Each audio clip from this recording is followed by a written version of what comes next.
Voyons maintenant dans cette vidéo les différents types de difficultés de raisonnement clinique.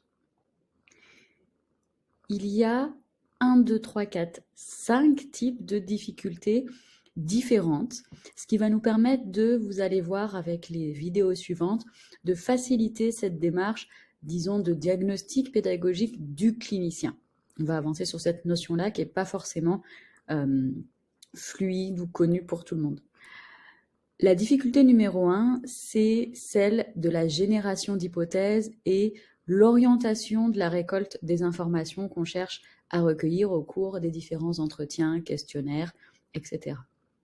Les difficultés 2 et 3 concernent le raffinement. Alors c'est un mot québécois, en tout cas la qualité et le traitement des hypothèses, de la récolte jusqu'à la vérification en passant par l'interprétation et la synthèse. Et la difficulté 4 et la difficulté 5 vont concerner spécifiquement des difficultés au niveau du diagnostic et l'élaboration d'un plan d'intervention. On va maintenant détailler ces 5 difficultés une par une et vous allez voir, il y a une structure qui est similaire dans la présentation de chaque difficulté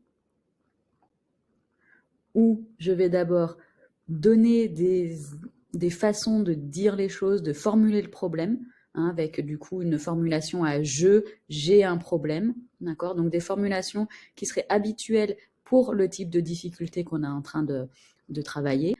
Ensuite, on reviendra sur ces slides vraiment précisément, c'est pour vous montrer la structure. Ensuite, on viendra sur un petit peu la symptomatologie du clinicien. J'ai essayé de faire un genre de parallèle avec le DSM, c'est une petite touche d'humour, peut-être que certains apprécieront. Donc la symptomatologie avec tous les comportements que va avoir le clinicien s'il est dans ce cadre de cette difficulté-là.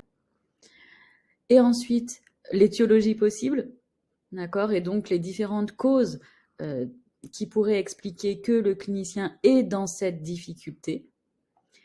Et enfin, et bien sûr, comme les diagnostics en santé mentale sont censés contribuer à l'amélioration de la qualité de vie, ici, on propose aussi des stratégies qui visent à améliorer la qualité du raisonnement clinique du clinicien.